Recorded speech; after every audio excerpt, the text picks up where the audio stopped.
Guess what just happened? A blackout! Oh no! Get ready for Frankie's most shocking moments of 2011. How in the hell am I featured? Witness the good. Won a prize at the video show. The bad. The lucky. Look what we found near at FTLD'z. The unlucky. What is this? But most importantly, the shocking. I never thought you'd die. These are Frankie the Lucky Dog's most shocking moments of 2011. Oh man, they are so. What? We have up-and-close interviews with Frankie's family, friends, and more. Oh, that damn beaver. We also have new, exclusive, and unexpected footage of the right place at the right and wrong time. The police lights came in. I thought we was a goner. Sit back and prepare to be shocked, Frankie style. Frankie? Woohoo! Ugh! These are Frankie the Lucky Dog's most shocking moments of 2011. Excuse me, but that's your mother you're talking to.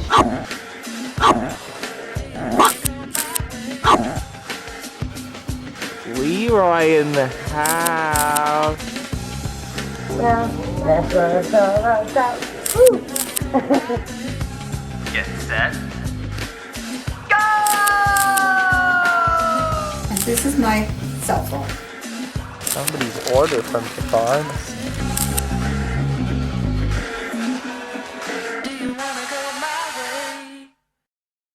What's good? I'm Frankie the Lucky Dog, and these are my most shocking moments of 2011. These moments mainly reflect my life, but if I have a close connection to a family member or an event of theirs, it qualifies for this list too. Witness the good, the bad, the lucky, the unlucky, but most importantly, the shocking. Kicking off the countdown is a light but somewhat strange event that occurred in my media management class. Bieber, Bieber, Bieber, Bieber. Class is usually supposed to be quiet, but one night on October 5th, the class was interrupted by Bieber.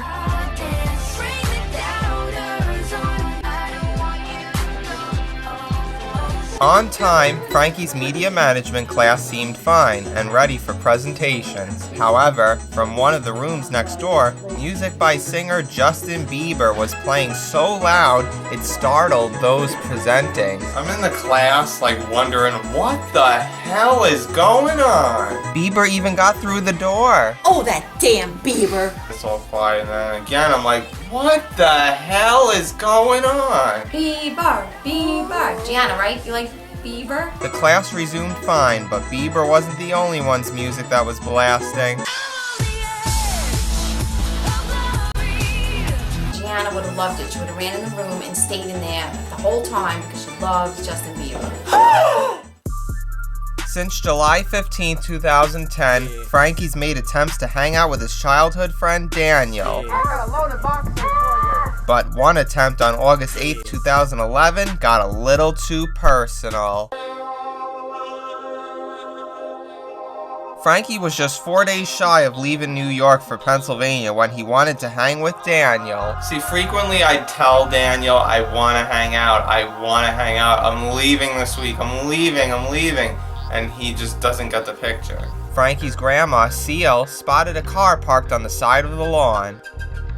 When he went to go film it, he had a funny feeling of whose car it was. Could it be Daniel? What is it? Daniel sped off, only to flee the scene. No! Friends don't run away from other friends. It's stupid.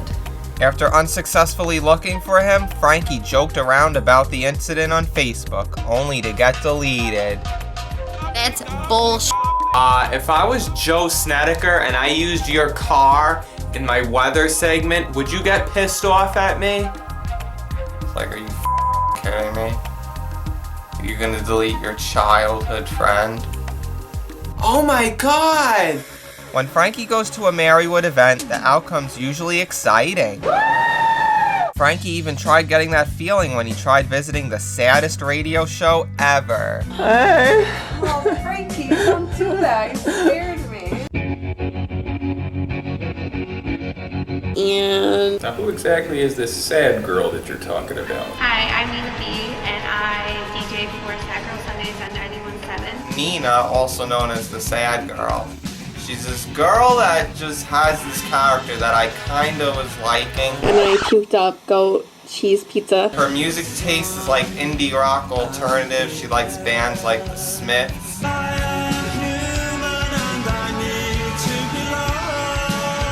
After calling up the Sad Girls radio show on November 13th, Frankie wanted to participate in some sadness. Sad Girl?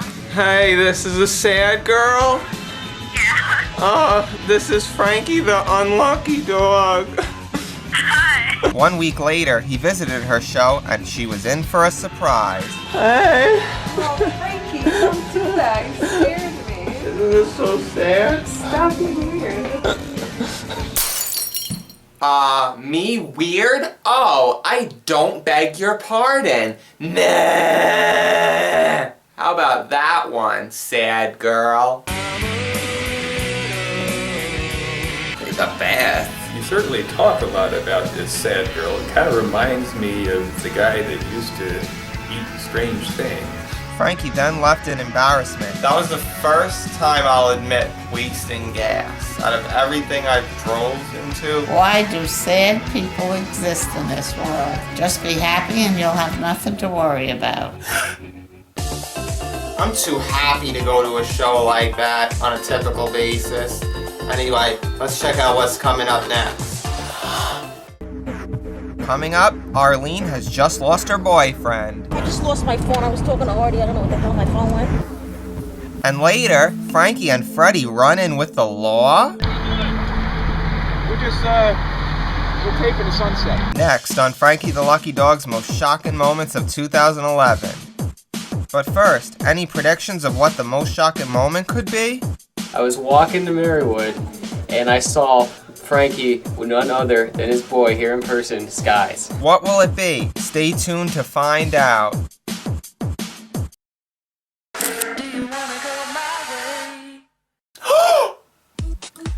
Welcome back to my most shocking moments of 2011. Now, Baton Rouge rapper Nussie, he's been dead since February 2009 and may have defined why 2008 is still one of the best years of my life.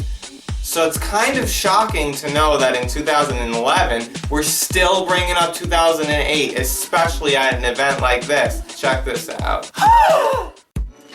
As unforgettable as 2008 was, the year's events still play a role in Frankie's life. The 10 times money winner, and we won how much money here? It even plays a role in other people's lives, such as Frankie's cousin Jacqueline, when on June 25, 2011, she received a Christmas gift from Aunt Arlene 08 style. Oh boy. The Nussie Alive times are back. A Christmas present from 08. We go to Arlene's house and we're just sitting at the table. All of a sudden, Arlene pulls out a gift for Jacqueline. I bought it in 2008, and I finally gave it to her in 2011. I can't believe 3 years had gone by. It was a special gift for her because I believe it had her name on it. I don't know what it is with 2008. The year is so classic and it just comes up no matter when. Something about it's just so spooky to me. But I love it at the same time. I was very happy when I gave it to her. Oh my God! Frankie always takes driving serious, but when he cared about his car out loud, he jinxed another car's condition. After wrapping up an appearance on INTV's Northeast Current on October 21st, Frankie and his good friend DJ rapper DJ Rock and Roll stopped at the Steamtown Mall. When they got out, I had just said, I hope my car's okay, and all of a sudden he banged into him. Bam! Right the lady's back, right into the guy. Was he in there asleep? He looked like he was in there asleep. Yeah. In the end, the driver was shocked and apologized on the scene. That woke him right up, didn't it? She hit him pretty good, too. It sounded like I heard his fender crack in half. Arlene and her boyfriend Artie are always passionate about each other. Yes, dear. On March 13th, when Frankie was driving home from the Mohegan Sun Casino with Arlene in Pennsylvania, she accidentally lost her boyfriend. No, I just lost my phone. I was talking to Artie. I don't know what the hell my phone went. I was driving in the car with my nephew Frankie and to have a good time to meet Alexis. And then when we came back, I got a phone call from Artie and I was trying to talk to him. And dropped her phone. No, I just lost my phone. I was talking to Artie. I don't know what the hell my phone went. I was a nervous wreck because we were on the phone and, he was very worried and concerned about me when I was in Pennsylvania, so. After about 5 minutes of searching, Arlene's phone had fallen into Frankie's video camera case. It was nice spending time with Frankie, and he's the man. He's the man. He's the lucky dog. However, it did scare some to never lose the phone while talking with their spouse. If that was my boyfriend that I was talking to on the phone and I dropped it, I'd be like hesitating. It sucks to lose your boyfriend. I hope I never lose mine. It started with dropping the deuce on an idiot and ended with a night at the pub. For Frankie, September 29, 2011 was one of the weirdest transitioning days ever. I was fed up with this dude Hannibal hating on me and not paying me $50 he owed me, so I did what I had to do to let some steam out and took a shit on him. Poop! Poop! Poop!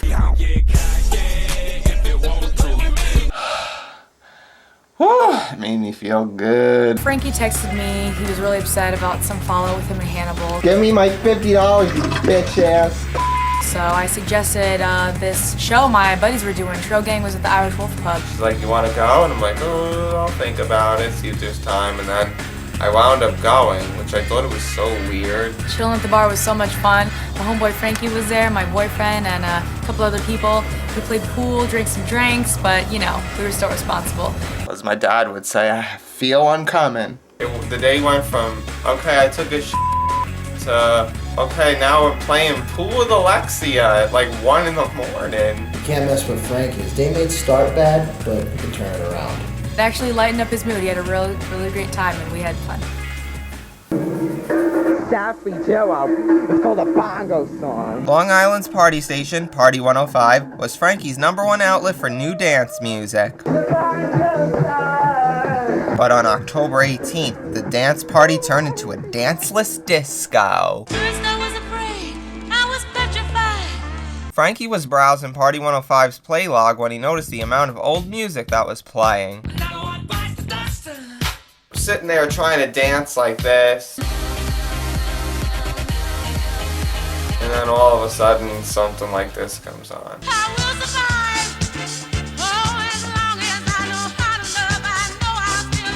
Fortunately, it didn't stick, just like their other failed attempts at playing less dance music. Now, it's time for the Long Island Top 10 live, the 10 most requested songs of the day. Party 105 was such an influence on my music taste. That's why I love dance music and rap music together in one. And we're all dancing high. Now, everyone can go back to dancing the current way.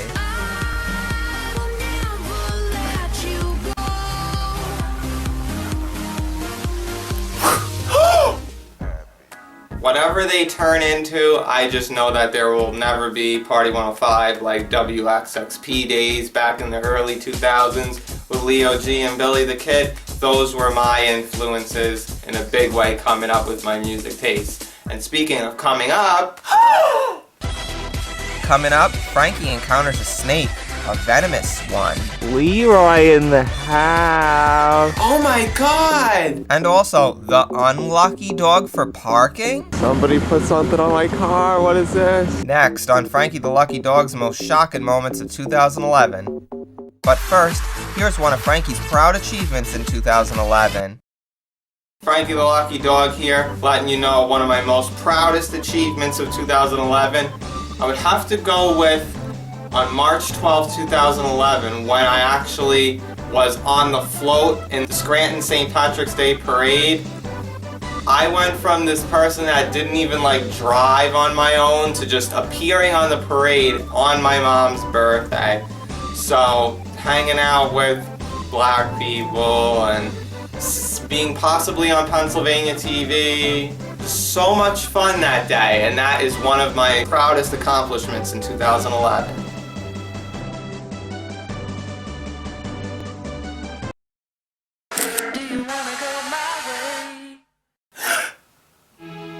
We're back with my most shocking moments of 2011. Now, I know my character as an autistic person can get me into a little bit of controversy sometimes.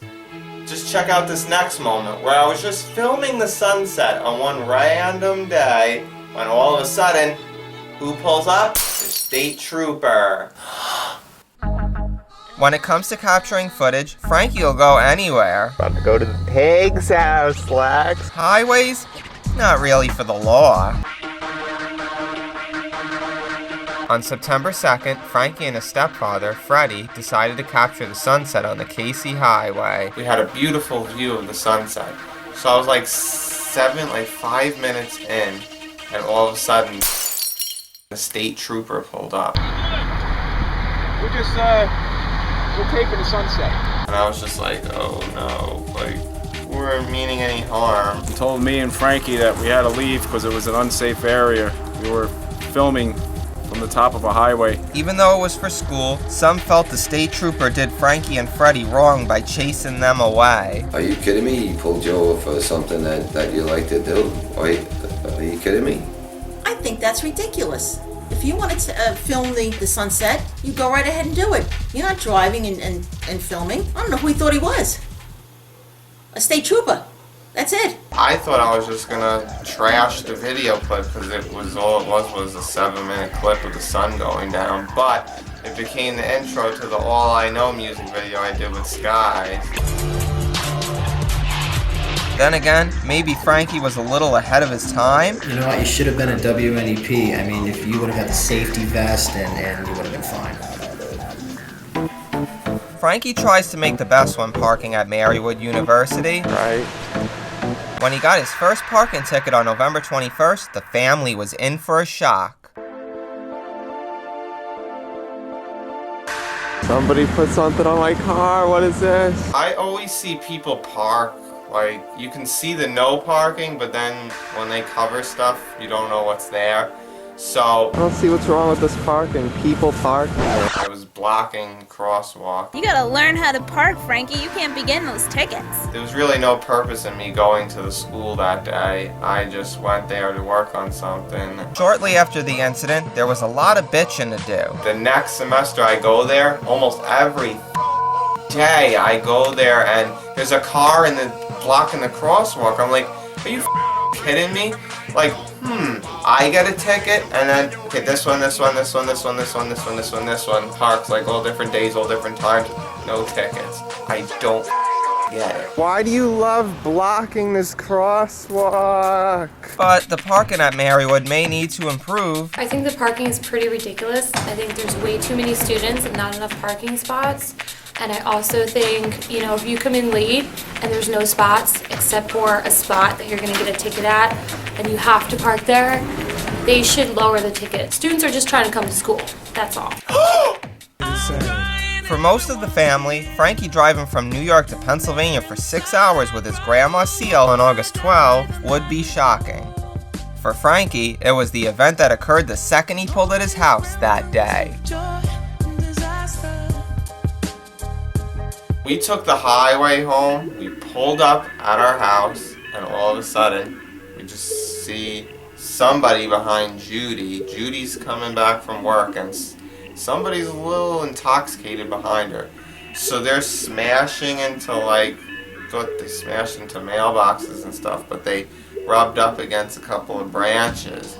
And then they had got to their house, and all of a sudden we called the cops because they were looking like they were intoxicated behind the wheel. Are you freaking kidding me? And the cops investigated and we had found out that the guy was under the influence of some pills.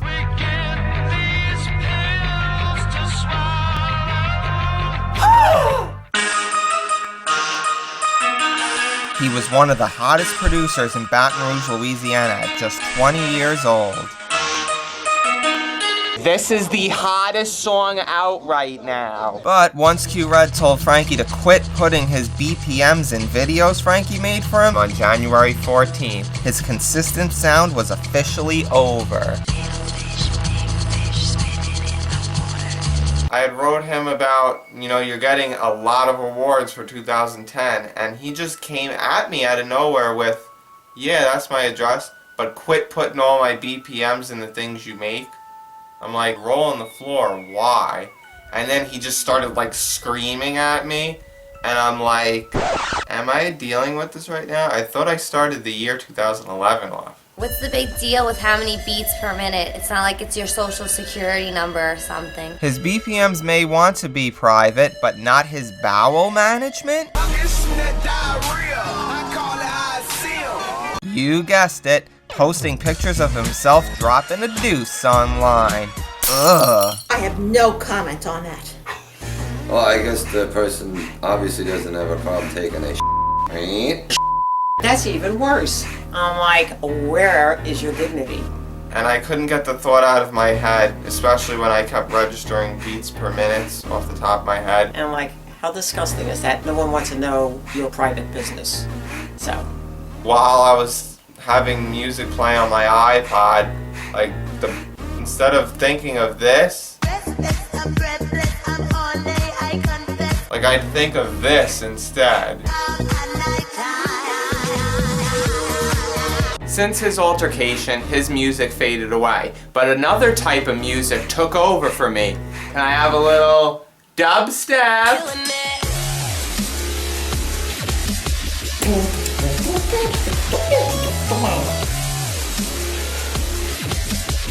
Compare the two, tell me which one you would rather hear or see. Oh my God! We're about to go, so. On August 22nd, Frankie revived the nature life by bringing brothers Michael and Dylan and stepfather Freddie to the Appalachian Trail, located near the Delaware Water Gap in New Jersey. While the others were ahead, Frankie encountered something venomous. When I was driving back from New York on August 12th, I had saw that there was a trail, and I was like, ooh, that's interesting. So who would have thought 10 days later I'd take Freddie, Michael, and Dylan with me to go check out this trail, and I just see a snake, and I'm like, whoa, like I need to take a picture of this and video it. Leroy in the house. Ew, that's gross. So I tell Freddie and them what it was, and I show them the pictures, and all of a sudden, he's like, that's poisonous, and I'm like, whoa, like I was that close to a poisonous snake. Are you kidding me? A copperhead snake? Oh my God. I can't breathe. Frankie, be careful. It's right over there. I'm glad he was sleeping. I love hiking, and I don't regret anything that happens. But let's check out what's coming up next. Coming up, Frankie eats out the family. Eat, please. And proof of a Port Jefferson Station jiggulator. We found prescriptions with her name on it on Grandma's lawn. Next on Frankie the Lucky Dog's most shocking moments of 2011. But first, how about another prediction for 2011's most shocking moment? Is it this, Frankie? Really? Is it this? Or is it this? What is it really? Stay tuned for the answer.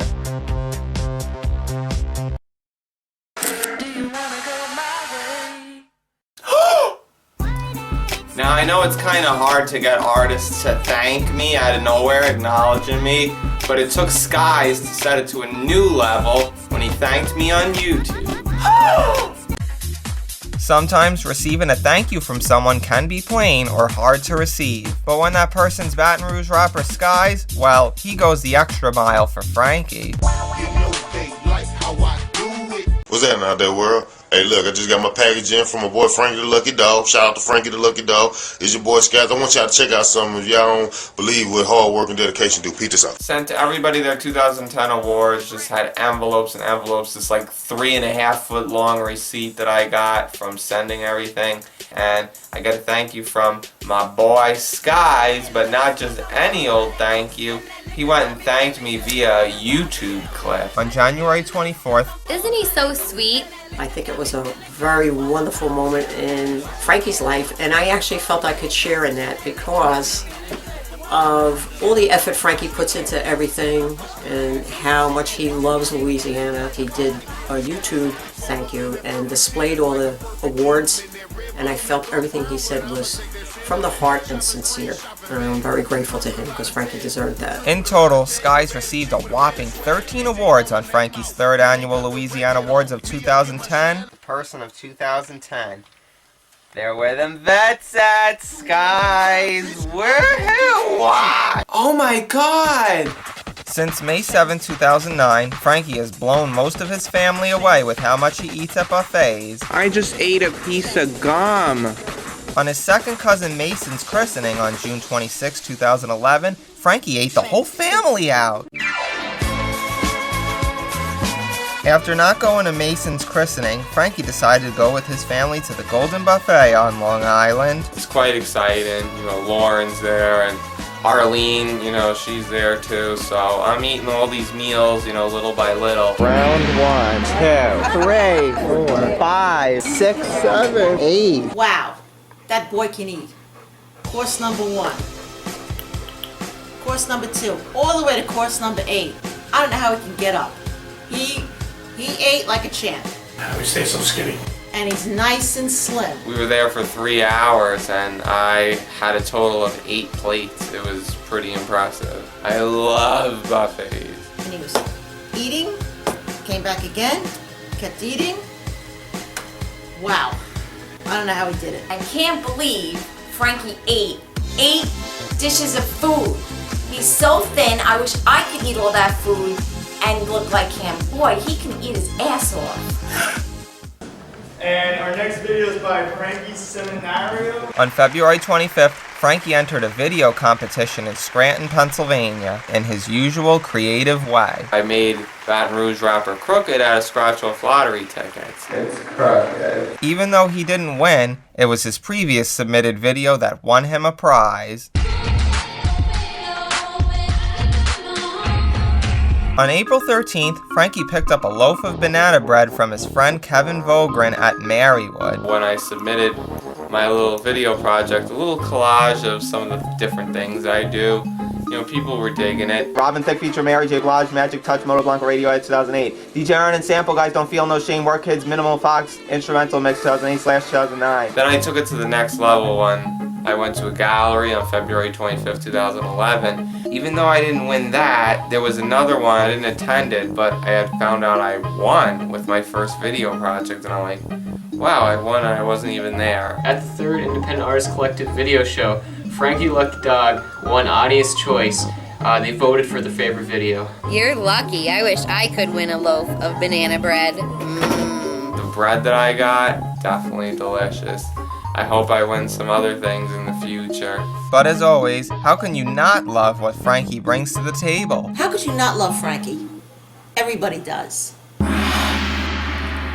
So this girl Desiree I went to school with, she's really messed up, and we found prescriptions with her name on it on Grandma's lawn. Somebody's ordered from the pharmacy. So outside Grandma Seal's house, it's like the trap outside. What are you talking about? Because it's like people just throwing on her lawn, and some of it's like drug-related. Find me in my trap spot, thugging in my trap spot. On July 15th, while Frankie looked at Seal's side lawn, he noticed a trail of items. Somebody must have been the boyfriend of this girl that lives nearby, Desiree. They must have dumped evidence on her lawn, gotten over hundreds of pills. Just was really like, what in the hell is this doing here? Quantity 120. I got my... What did she get? What did she get? Period. So she admits she had her period and leaves her address behind, but her face is nowhere to be traced. Are we gonna litter garbage? Are we gonna recycle? Or let's just tell everybody, yeah, I got my period. Though we didn't hear from her again, Seal decided to dispose the receipts. I guess she thinks it's cool to just throw those things out the window on people's front lawns.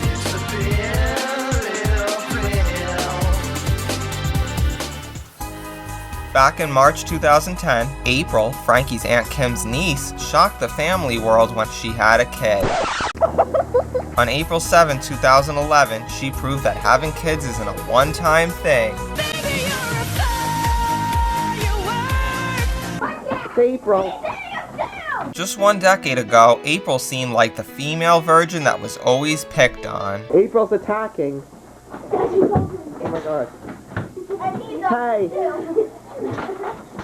It was just really shocking to know that, poof, she met a black dude and she just started having babies.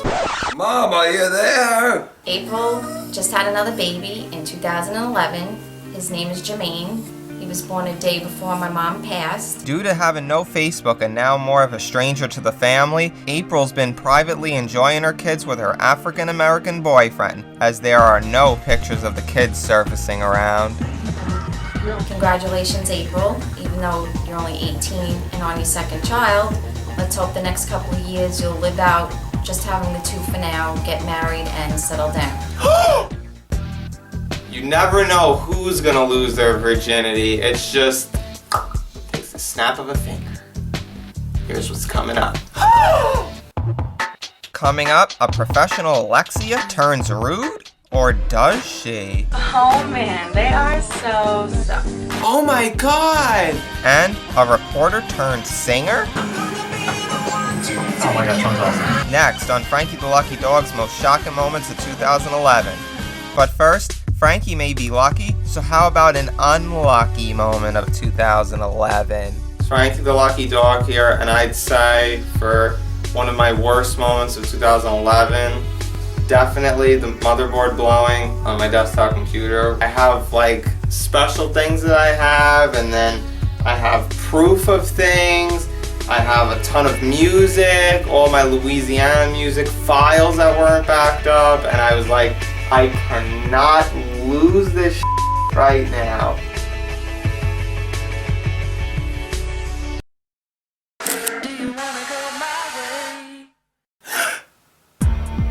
We're back on my most shocking moments of 2011.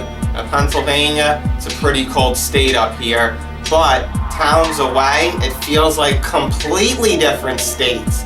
That's what made this next moment pretty shocking and freezing. Pennsylvania may be a cold state, but one night on December 10th, towns just 15 minutes apart from each other were in for a huge difference. I was sitting home on December 10th doing the Louisiana Pit video, and as I was doing it, all of a sudden I was like, wow, it's getting really cold in here, and I could have sworn it was in the mid-20s when I did the weather for the Louisiana Pit. So I typed in the weather for the Scranton, PA, and it still was mid-20s. I went and typed in Peckville, and it was 12 degrees. I'm like, are you serious? And Carbondale was 2 degrees. I'm like, that's another one 15 minutes away from me. The cold weather can definitely scare some people who'd rather save Pennsylvania just for visiting. I can't stand cold weather, and Pennsylvania seems to be doing that every day. No matter if it's summer, winter, spring, fall, it doesn't matter. Cold weather sucks, and it's like we're in the bottom of this pit, and it's always cloudy, always cold, miserable, snow all the time. It sucks, because I get cold really easily. I am not a snowbird. I do not like the cold. Especially in Pennsylvania, because it's even colder than it is here in New York, and that's why I'm a Floridian at heart. Skies is a person that means so much to Frankie. So much to where his music proved its power when he left Frankie. My grandma used to say when I pick up my pen, Stephen, don't do it. On October 16th, Skies left Pennsylvania to go back to his home in Baton Rouge. Skies, I want you to go. Oh man, I don't want to go either. I was almost like, if I hear his music, am I going to get a little sad that he's gone? So I went and got my dinner ready, put on that Don't Do It. I went and closed my blinds, and the blind fell. My juice splattered. Breakfast. Sausage time. My grandma used to say when I pick up my pen, Stephen, don't do it, get stopped, so here we go again. I just thought the power of Skies the very first time I played him since he left. It's That's just when you know somebody means something to you, when they just have that spirit that just attacks, just shows something.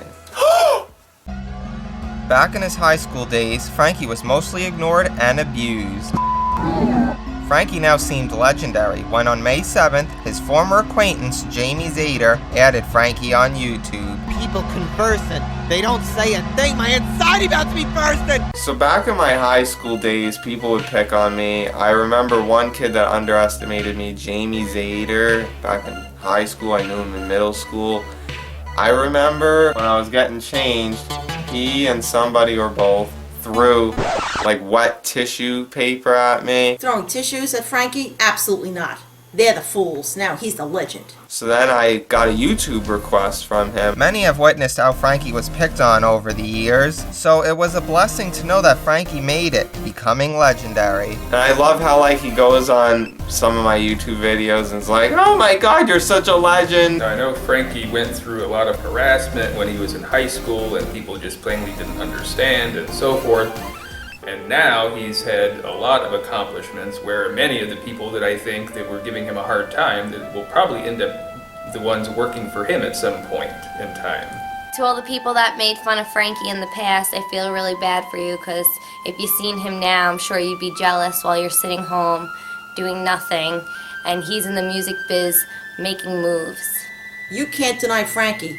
He's unstoppable. He has done so much that I am just in awe of him, of all the things that he's been successful in, and I sometimes wonder if these people, who I'm sure are aware of who he is, Frankie the Lucky Dog, and what their opinion is of him today. Ryan Leckie is known for being his own character on Northeast Pennsylvania's WNEP news station. You never know what you're gonna get. But who would have thought he was also a singer? What? No way. Ryan Leckie, he sings? I can't believe that. On your mark, get set. On November 2nd, Ryan Leckie released his debut single, Run For You, on iTunes.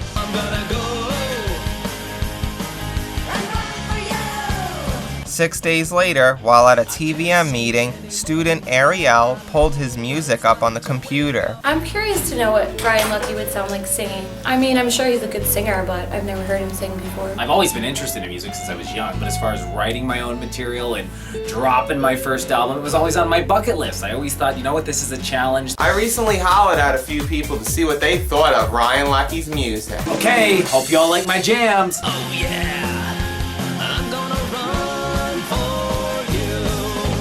Are you aware that he has a singing career? I'm aware that he's awfully good looking. So you ready for his singing? Absolutely. Sounds like a good tune. He's really good. He's got like a good beat. I think he's a cutie, and man, I think he can sure sing. I love it. Good rhythm, good voice. He's a winner. Alright, now we're gonna bring you the ballad. Here I am. I'm waiting on you again. It's nice. I like the guitar. Something I would definitely listen to. Oh, I like the ballad. Definitely like the ballad. It's 1 o'clock. You said you would call by then. Country? I'm not sure of who he sounds like. I think he just sounds really excellent, though. He reminds me of the guy from Poison who sings in Poison. He has the same voice. I would think it was kind of him if I wasn't looking at his picture. When I hear his music, I can't picture his face. So it's like faceless music when I hear Ryan Leckie. Can you believe you ran into him in Wegmans? No, I should have got his autograph if I knew he was going to be a singer. He's bound to be a real hit in Pennsylvania and hopefully in New York. Yeah! He has a good voice, and he's cute. Since the first single, Ryan released his debut album, Just Getting Started, on iTunes on January 13, 2012, and has done pretty good on Frankie's daily Top 10 Countdown and Tri-Weekly playlists. Maybe use some of the money I raised from the album to help a charity, Allied Services, which I'm donating some of the profits to from the CD. I think it's really worth the effort.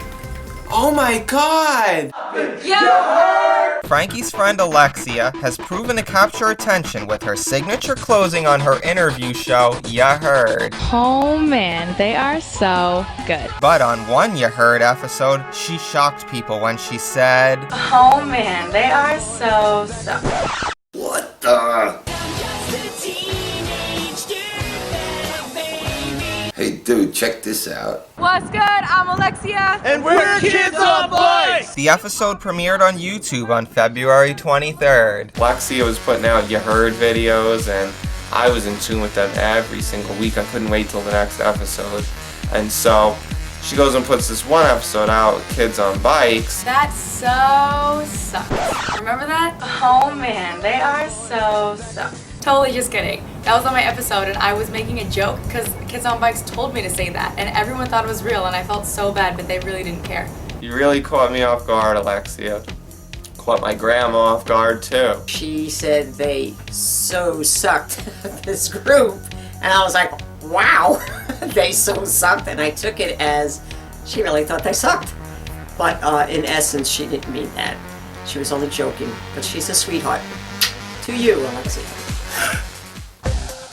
You fooled everyone, Alexia. Who would have thought people would fall for your suck? Little joke. Take a look and see what we got coming up next.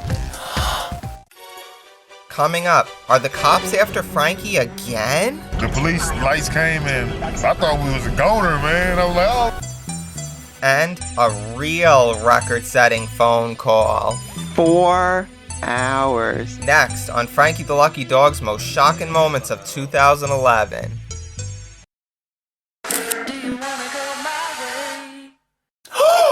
What the f? I'm back with my most shocking moments of 2011.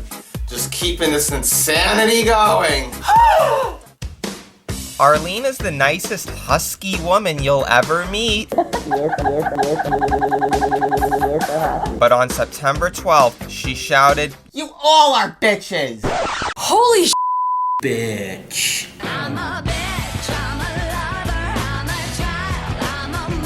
On September 9th, 2011, Mooka went to the hospital finally to get the cancerous skin off of her neck. We're really glad that she's getting better, so 3 days later, when family members Linda Duddy, my aunt, and Aunt Arlene came to visit her, just to help her out, things seemed fine until my Aunt Susie was helping her out, and then Judy kind of questioned that Susie has to be a little more careful. Susie, then just didn't want to be told no, just like myself, and Arlene, she just must have been craving Artie so much that she's like, "You all are bitches!" Excuse me, but that's your mother you're talking to. We don't really see the family talk like urban a little bit, so it was pretty shocking. She's like, "You all are bitches!" Laugh out loud, Arlene. I didn't know you had some street cred like that, but yeah, you be kicking some ass too, so I gotta give you props if you do it in public, but family might scare them a little bit, which I believe Mooka was crying. Yum yum. Oh my god! Usually, the rap world's against snitching. On November 7th, it took a DJ to come clean, representing for snitching? Frankie began to get away from Baton Rouge rappers Blue Black after failing to acknowledge Frankie, and Hannibal after not paying Frankie $50 for a service deal. I had received a text from DJ Chili Chill, a DJ out of Louisiana. He had texted me something, and it was a link to YouTube, and I assumed it had to do with somebody I didn't want to hear from anymore, and yes, it was. I had told him to not text me about that person, about Hannibal, and another dude, just because I kind of had to move on to get myself a little better. Haven't heard from Hannibal in a couple weeks. I got this call from him, and I'm thinking, how is he calling so fast? So then he went and texted me. He said, "Bitch, keep my name out your mouth." Look at this ass.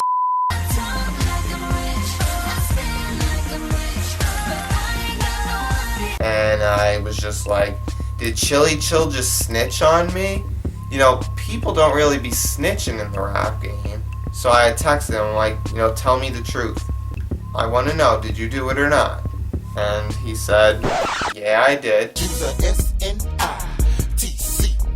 Okay, so then I'm telling him, you know, you better not ever contact me again. And he goes and says that, you know, he discovered me from Hannibal and them, and I'm like, okay, but that was 09. I'm not 20 and 21 anymore. Leave Frankie alone already. Once you're done, you're done. I definitely moved on from a lot of this bull ass. To young Yola's sister for young Yola, $20 taped on the ladder. I did all these free offers, and people thought of me, you know, as this little somebody to, like, you know, absorb the out of.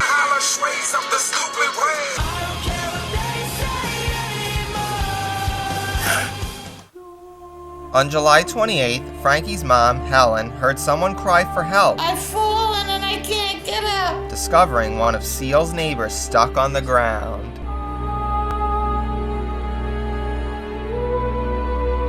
My mom was outside. She heard somebody call help. She thinks she heard help. So she was looking around the block and saw that this lady, Dolores, around our Long Island, New York block, had actually fell on the ground. Oh, isn't that so terrible? She had been on the ground for like hours.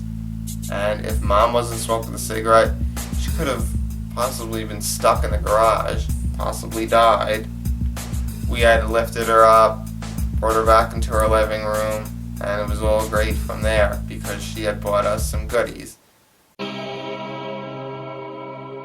It's Frankie the Lucky Dog reporting from Marianne Avenue and Port Jefferson Station, letting you know that this house behind me, Dolores, the lady that fell on the ground here, has died on Tuesday, August 28th, 2012, possibly from complications. Following safe driving rules is key. Can I get over? Yeah, go ahead. So it was a shock to see cop lights flashing behind Frankie and Skies on October 14th while driving. Skies and I are driving up to the ramp where we filmed the sunset. We have the Gorillas on, Tomorrow Comes Today.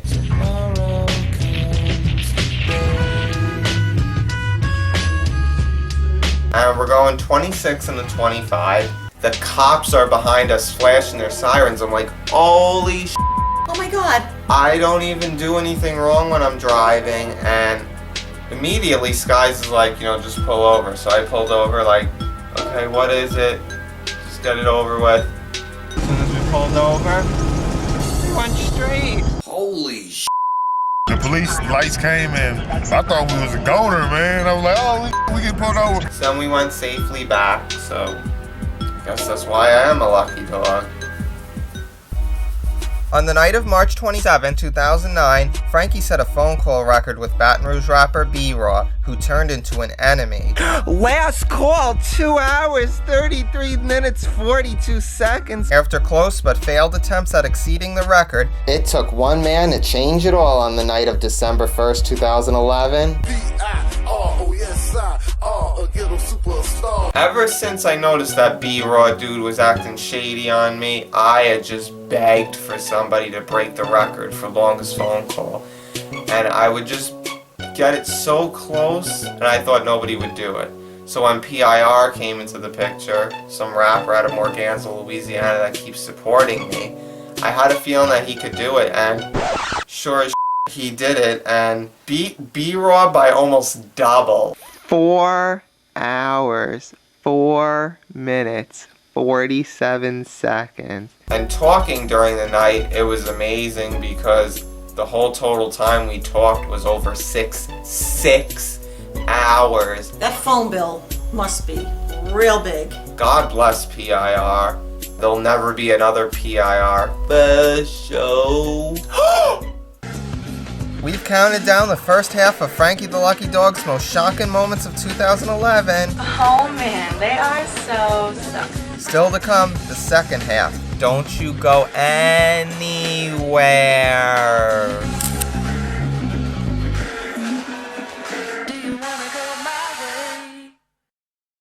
Guess what just happened? A blackout! Oh no! Get ready for Frankie's most shocking moments of 2011. How in the hell am I featured? Witness the good. Won a prize at the video show. The bad. Somebody killed. The lucky. Look what we found near at Tyndale. The unlucky. What is this? But most importantly, the shocking. I never thought she'd die. These are Frankie the Lucky Dog's most shocking moments of 2011. Oh man, they are so. What? We have up-and-close interviews with Frankie's family, friends, and more. Oh, that damn beaver. We also have new, exclusive, and unexpected footage of the right place at the right and wrong time. The police lights came in. I thought we was a goner. Sit back and prepare to be shocked, Frankie style. Frankie? Woohoo! Ugh! These are Frankie the Lucky Dog's most shocking moments of 2011. Excuse me, but that's your mother you're talking to.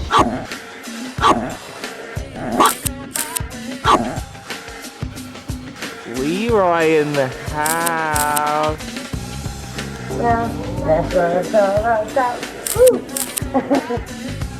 Get set. This is my cell phone. Somebody's order from the pharmacy.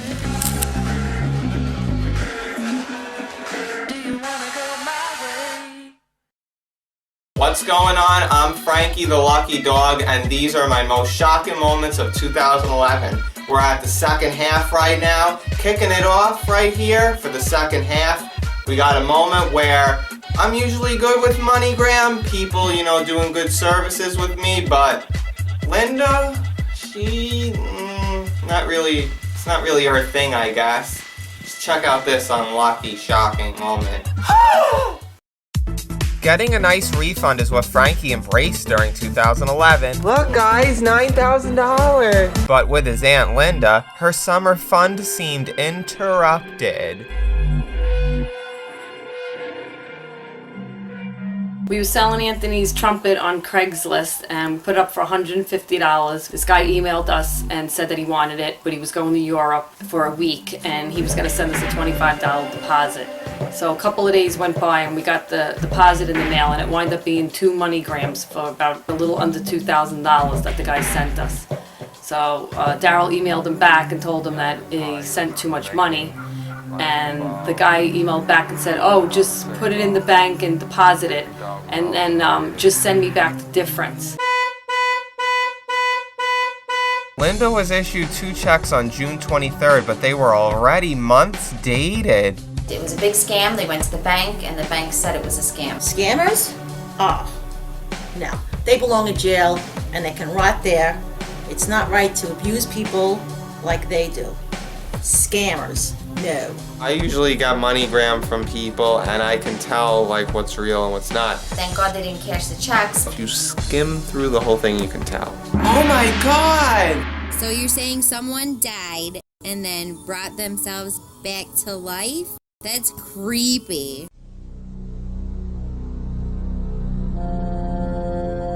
During the spring 2011 semester, a 70-year-old holy guy scared Marywood's Media Center with his holy opinions. But during the fall 2011 semester, who would have thought there'd be another guy on the loose? Little scary, ain't it? Frankie noticed evidence of the stranger on September 13th through a letter. I was walking out of the library and I saw this paper on the door and I went and read it and I was kind of like, wait, they died and they came back to life and I didn't know what this was about. So then the next day it was kind of like a warning to people at Marywood. I didn't attend the meeting that it was discussed, but I had heard that they were on the hunt for this dude to get him off the property. Who's the man behind the crucified and revived letter? Marywood alumni Elwyn White out of Carbondale, Pennsylvania. And his Facebook page? You're just giving it out there? What do you want, some fans? Some psychopathic fans? I didn't really hear too much after, but it was kind of shocking to know that, okay, spring 2011 idiot, fall 2011 idiot. In Marywood will have its weirdos, you just have to beware. Ever since he was 18, Frankie has been battling communication fears by randomly having incorrect erections. I get a little excited inside. Not sexually, but as an autistic person, I would incorrectly have erections when communicating. But on September 10th, who would have thought it would go away? I was always having a big fear about my whole incorrect erection thing going on since 2006. I never thought it would go away, and so when I was visiting Goodfellas with DJ Rock and Roll and them on September 10th, I didn't even get an erection. I was really so happy, like really so happy. We have to admit that autistic persons tend to perceive things in different ways. They may function in different ways. They may have sensory concerns that others do not have. But this doesn't mean that there is anything necessarily wrong with them. And we have this idea, this so-called idea of being normal, but what does normal even mean? Now I have some normal feelings to express without anything going wrong. When Skies came up to visit, I didn't even have anything going wrong either. It was just like, wow, this is the most perfect timing for this to happen, because I was so afraid if I would go to Louisiana that it would happen every second. As a paraeducator at Eastern Suffolk BOCES, where I worked one-on-one with teens and children with autism, I observed that people with autism react a lot differently than people that do not have autism. This is so entertaining! I think I'm finally able to see myself being automatically controlled, thanks to people that kind of on me back in the day. Being a lucky dog is natural. There's another winner! But when it becomes too natural, you start to forget the value of your discoveries. On June 27th, Frankie entered the All in the Family card shop in Port Jefferson Station, New York with Seal. I made a dreadful decision at 22, sitting in the ATM. It was the first bag of 2011, so I brought Seal with me because are they gonna still remember me? I always have that fear that, okay, is this the last bag that I'm getting, or did I already get the last bag of scratch-offs from All in the Family? So when we went in, there was a $20 bill sitting in the ATM. Now I played honest and was like, there's a $20 bill there. Frankie! But Grandma Seal, she had, other thoughts and opinions. Frankie spun on a $20 bill that someone obviously left and forgot to take all their money out. I had gone back to the machine and taken it out before Frankie told that to the owner. And I just felt that he probably wouldn't give it back to the person that did leave it behind, because we don't even know if that person knew he left it behind. I know the $20 could have been yours, but giving it back is still a good thing to do. That was good that you did that, but me, I would have taken the money. And instead, we did the right thing with it, and we decided to donate it to autism. Arlene is usually there for her family. So when she left Frankie's Uncle Peter for more than a quarter of the day on September 24, it was pretty depressing. We all came down to Seal's the weekend of September 24th because we had to go to my cousin Lindsay's wedding.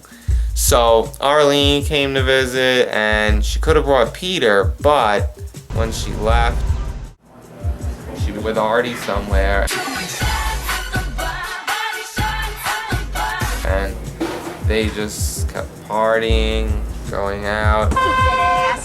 And he's just sitting there, and sitting there, and sitting there, and sitting there, and sitting there.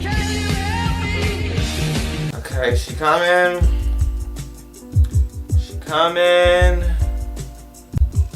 Okay, she coming. He must have got kind of emotional, because it's like we're just ditching Peter. Like, we just ditched him. Arlene. Husk. Okay, a quarter of the day went by. Alright, I think I'm gonna turn into a skeleton. How can you leave your brother like that? Don't you know we're all family? By waiting so long, Peter could have turned into a skeleton, for God's sake. Dusty Bones! Don't worry, Peter. Karma may get Arlene or maybe Artie. You never know. But let's take a look and see what could have been worse or shocking than that. Coming up, that's a winner. Can you hand me that? Look what we found near a tender. Oh my God! And later, a birthday special ruined by a blackout. Next on Frankie the Lucky Dog's most shocking moments of 2011. But first, any predictions of what the most shocking moment could be? The most shocking thing of 2011, I think, was when Nanny got lost and we were all scared that we couldn't find her and she didn't know her way home or somebody picked her up and we had no clue where she was. So. Was she right? Stay tuned to find out.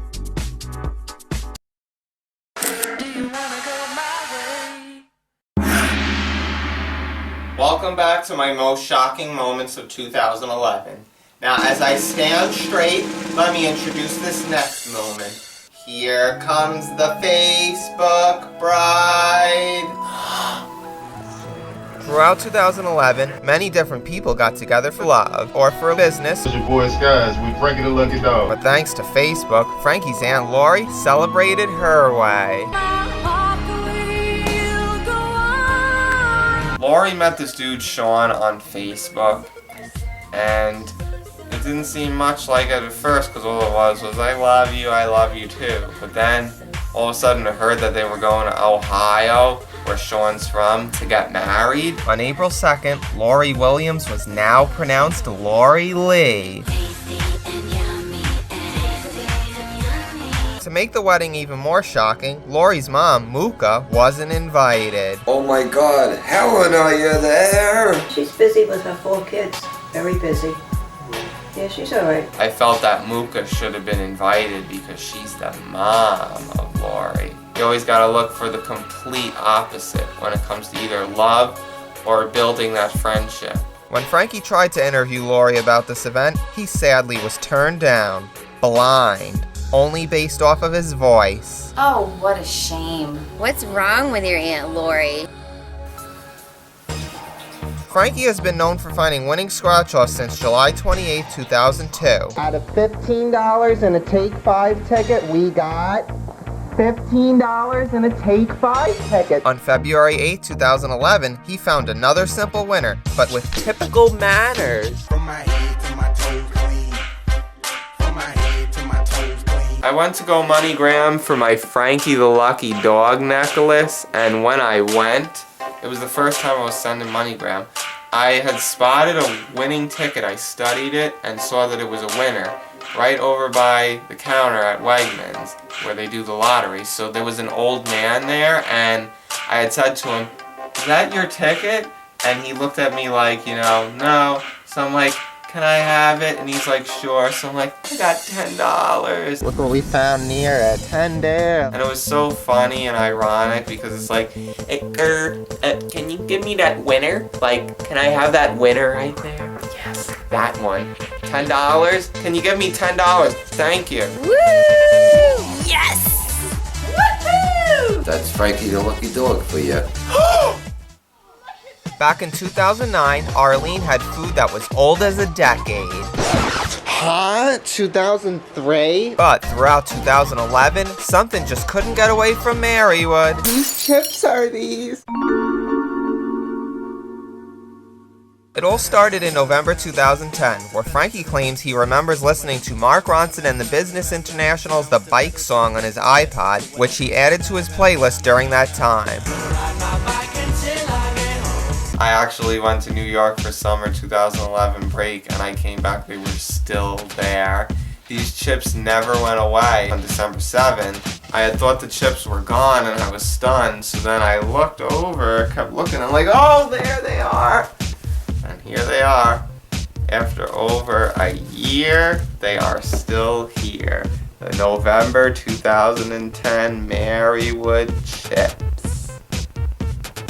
Frankie recently went to New York to trick some people with the chips. This looks like a bag of chips here. Should I have some? There you go, Jen. What do you think? Smells like a bag of chips. They're greasy. You know how old they are? No. How old are they? Since 2003. They're older than Mason. They're as old as your wedding. Can you believe it?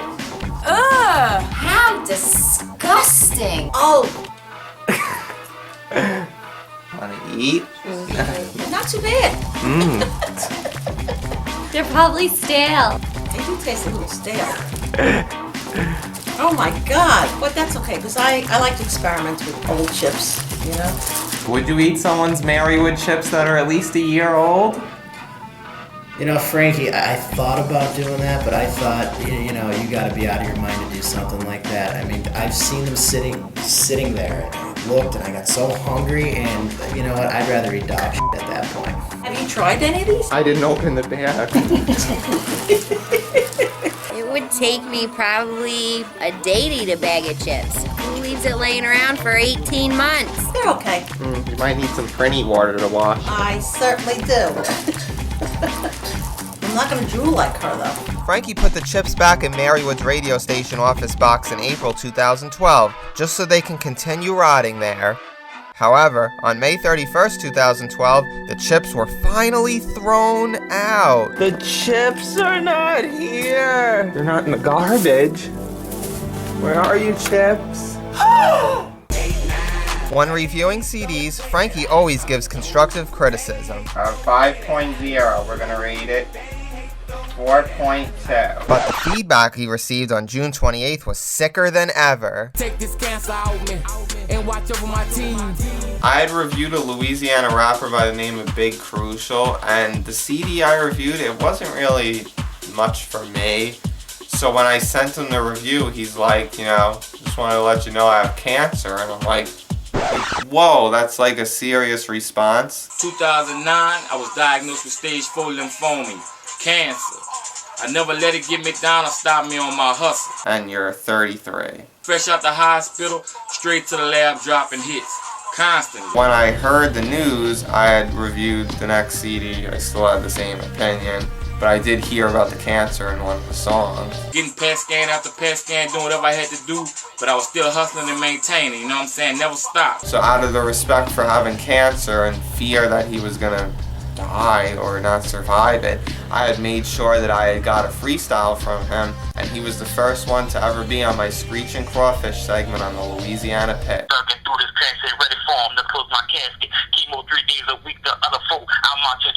Shout out to my brother Frankie the Lucky Dog for thugging with me through this battle, you heard me?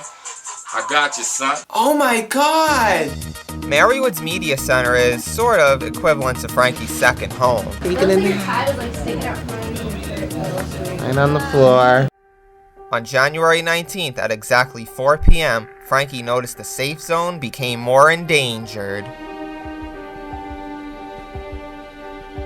All of a sudden, like, doors are closed, I see security. I'm like, okay, what is going on here? And they tell me that there is a guy on loose. It's like a 70-something-year-old man that's highly, you know, appreciated for Christian views and thoughts. Excuse me, but I believe in Enya, which is alternative. What? If I wanted to go somewhere, I had to take everything with me. This guy, he really wanted to hear like Enya on VMFM 91.7. I want my holy music now.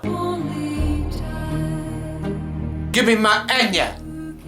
Give me my Enya. Christian like artists like that, but you know, your alternative means they keep it alternative, so. The Marywood radio station seems to have a lot of alternative music and a lot of diversity.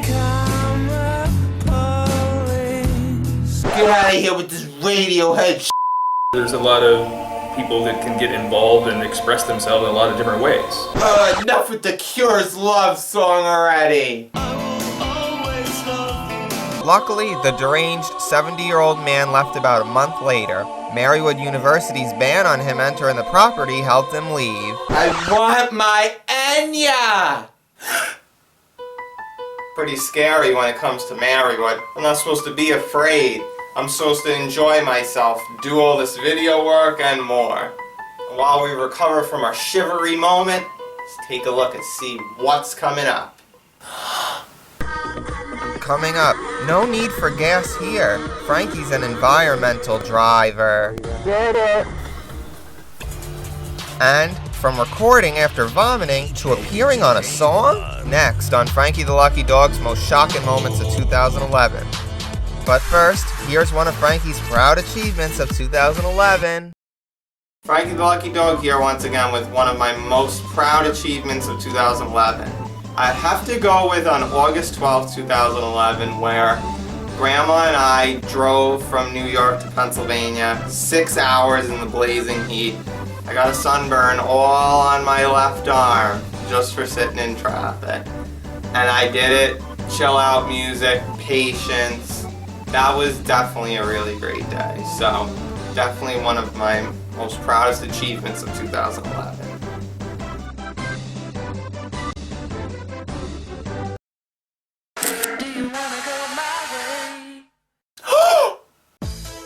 We're taking a look at my good, bad, and crazy shocking moments of 2011.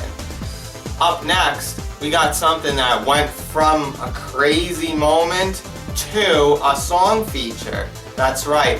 Who would have thought that I'd throw up and just laying there all sick all of a sudden, I'd just be on a song in the midst of recovering from a vomit incident. Check this out. On the night of January 6th, Frankie threw up after a 4-day 2010 year-end countdown he completed. During the next afternoon, he recorded a drop, which wound up turning into his first time being featured on a song. I did the countdown and this happened. I woke up in the middle of the night throwing up. Guys, I got this drop for you. So, as I was recovering, I had promised Guys I was going to do a drop for his upcoming mixtape, A Made Your Way Out. I went and did the drop in one take. Wazam! Got your boy Frankie the Lucky Dog here, letting y'all know that wherever y'all from, listening, viewing, whatever, know that my boy Sky's got next. And then when I was reviewing the CD on May 18th, I had realized that I was featured in the song. All I know, featuring... What? Really? How in the hell am I featured? Wazam! Got your boy Frankie the Lucky Dog here, letting y'all know that wherever y'all from, listening, viewing, whatever, know that my boy Sky's got next. So it was like one of my first ever features. I was so proud of myself.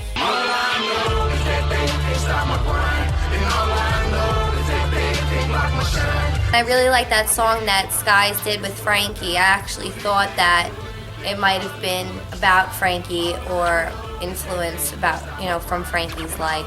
You know we all looking for a major way out. Oh my God! On May 8th, Marywood's radio station VMFM 91.7 debuted a song from alternative band KMFDM called Crank. Although initially censored, everything seemed fine till Frankie downloaded it.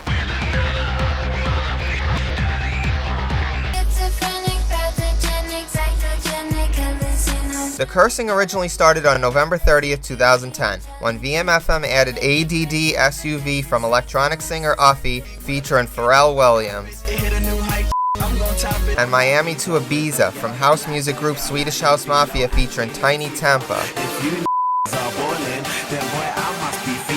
When Frankie got no response about offering clean versions to the station, he let it go. Kind of. Then came KMFDM, and he began to speak up. Some of the lyrics, I believe, were like, with another dirty bomb or something. And Marywood would edit it like, with another dirty bomb. You see how it reversed like that? But then you'd hear dirty bomb. Like it would echo, but you would still hear the. See, when you edit music and like a curse word echoes, you're supposed to edit the echo. Like, you gotta edit that. What?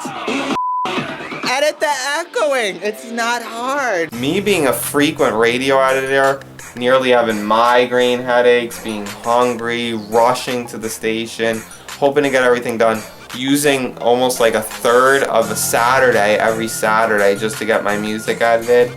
I was pretty jealous, so I contacted the station and I had told them this is something serious, we need to get this song off the air or fix it or something. So they said they were gonna do it. I come back in August and I still hear it. I am flipping out. It played. How f***ing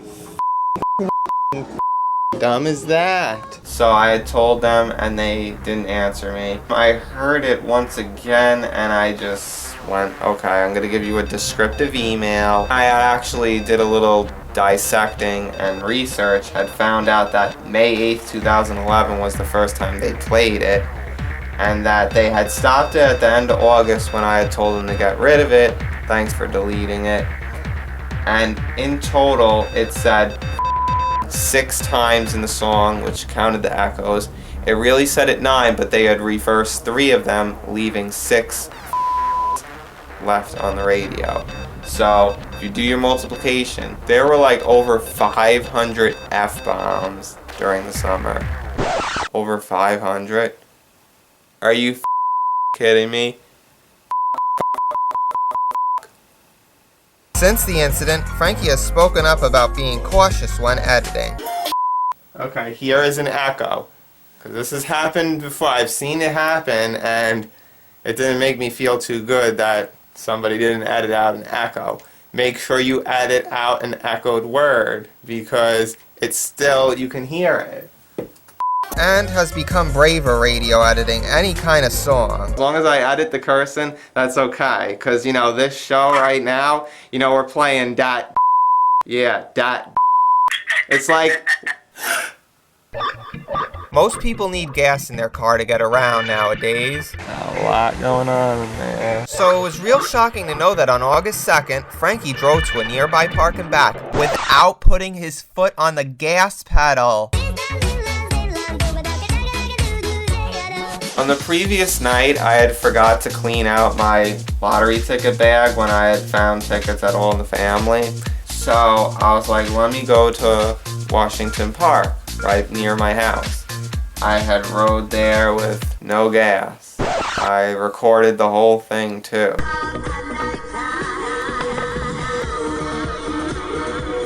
How did you not give the car any gas? It was really interesting, and then when I was leaving, I still had no gas pedal going, and somebody was behind me and I was just like, just go past me because I don't want to ruin this consistency. Listen, I'm all about consistency. I'm not going to stop my consistency. I'm not. Get it. Frankie planned a big radio show for his longtime Marywood friend Alexia's birthday. Alexia on the front? Business. But what was supposed to be a celebration turned into a nightmare.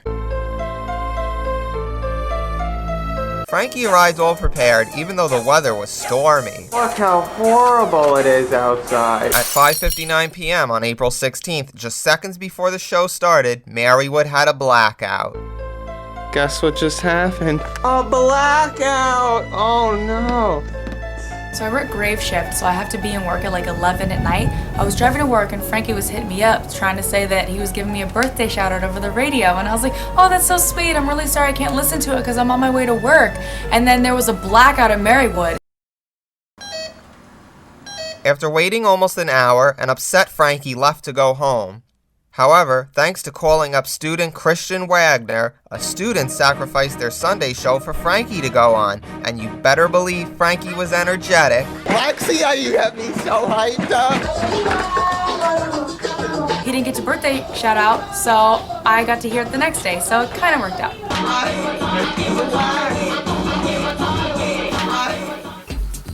Frankie has always tried his best to be a straight A student. While evaluated on February 12th, Frankie was diagnosed with autism. But being a straight A plus student in his first semester at graduate school, well, that was shocking. He's got perseverance. Now, Frankie is autistic, but this does not stop him from doing anything he wants. It was my first time at graduate school, so I was thinking it was going to be a really rough semester with how tough everything was. So the first paper I did, and it was an assignment, I left the last page blank, the whole thing almost. I got 100 out of 100, so I was like, that was cool. And then another assignment in another class, I got an A, and then perfect score. It started becoming a consistent movement that I can't stop with these perfect scores. I gotta keep them going. He's made perfect scores on every test and every grade. Frankie achieved a perfect 4.0 GPA for the first time. He's just a smart boy. Perfect scores. That's awesome. I'm very proud of him. I'm not shocked, but very, very proud of him, and I hope that he goes a long way from this point on. He has a lot of oomph. The perfect grades lasted from January 24th through September 20th, when he received a B+ on a case study for his media management class. Everything was pretty good, but then in my media management class, and I was like, it's over. Unfortunately, the 4.0 was short-lived, when on December 7th, Frankie received a B+ in his communications law and policy class, where the final exam grade looked suspicious.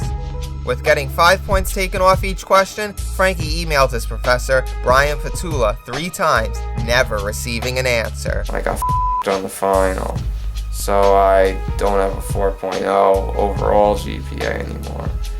But I'll probably average to it, I hope, sooner or later again. I wish him the best of luck. I aim for perfection. Nobody's as serious as I am when it comes to schoolwork. So I congratulate myself. Here's what's coming up. Coming up, the amazing discovery of Lena's birthday pictures. We got a phone call from Southwest, and they called and they said that they had her pictures. Oh my God! And also, Lena loses one of her best friends. I never thought she'd die. Next on Frankie the Lucky Dog's most shocking moments of 2011. But first, how about another prediction for 2011's most shocking moment? I don't know. Stay tuned for the answer.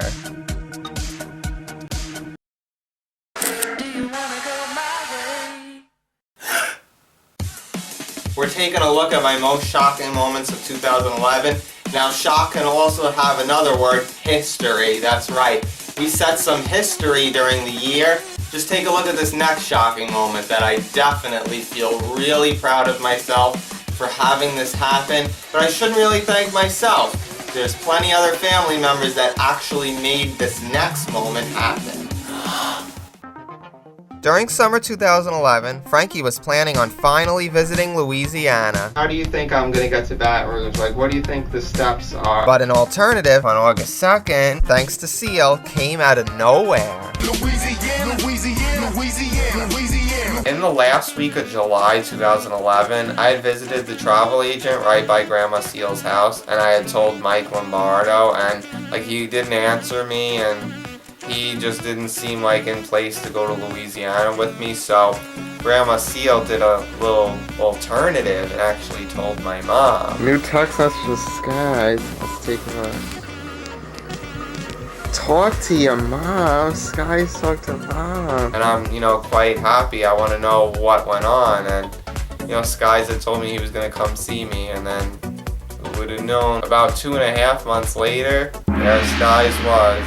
About to go pick up Skies. Oh my God. Frankie got to see his man Sky. Thanks to Mom and Grandma Seal for creating history. He, just set history for me as being the first person from Louisiana to come see me. It's I think Skies has been the best thing that ever happened to him as far as that goes. When I heard Skies was coming to Pennsylvania to see Frankie, I was so happy. I know that he was dying to do this interview, and after seeing the interview, I got to really see how professional and talented Frankie is. I wanted to come up here to be a part of this, you know what I'm saying? I wanted to be a pioneer, the first to do this, especially for you, with all the consistency and dedication, that you do for us artists out there in Louisiana, you know what I'm saying? That just makes me so important, and I really appreciate it from the bottom of my heart. Sometimes it's good to witness the Halloween lifestyle. I'm a mommy. But not when it's a 7-year-old boy locked up in a coffin by their own parents. It started on September 26th when neighbors heard the 7-year-old crying.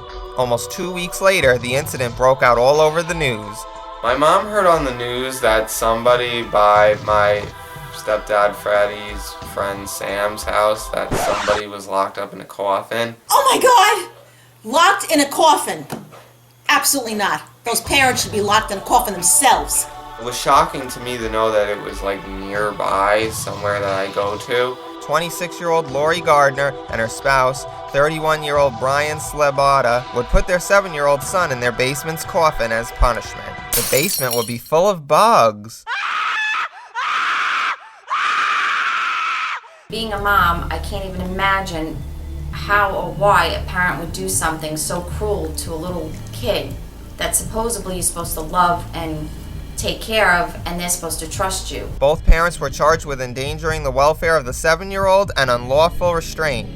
And when I thought of it, after also watching Al Manelli's little video on the coffin thing that he did, where somebody was in the coffin, I think of it as to where, like, you know what, I should like write rhymes while I'm in the coffin and being like, okay, what? I'm actually in the coffin writing rhymes. I'm witnessing this and you won't catch me this time, or some like that. And videotape it, because I'm all about new experiences and proving to people. Warrants were issued for their arrest, but on July 9, 2012, this case was dismissed due to a lack of evidence from the parents. What a shame. Frankie's great-grandma Lena's 90th birthday was so special. They had the plans of going on the cruise. It was also so helpful, as the picture of the birthday cake became, like, sort of a new GPS. On May 7th, Seal and Lena were headed back to Long Island from Hollywood, Florida. So Grandma Seal was going to go see me, and it was quite exciting. But like as she was getting ready to go to Pennsylvania the night before, she realized that her pictures from great-grandma Lena's 90th birthday on the cruise were missing. Seal had gotten a call about pictures of a birthday cake left on the plane on Long Island. We got a phone call from Southwest, and they called and they said that they had her pictures, and we realized it was gone. We said, how did they know that they were ours? And they went through the pictures and it said, Happy Birthday, Lena. And they went through the whole checklist of the passengers and found out it was a Lena Lovato on the flight. Took her information, called us, and we got all the cruise pictures back, which we were really happy about because she really wanted those. It's just, you never know where, it's not even really technology for the most part, it's more of discovery skills. You never know where it's going to take you next. Southwest, I will travel with you always.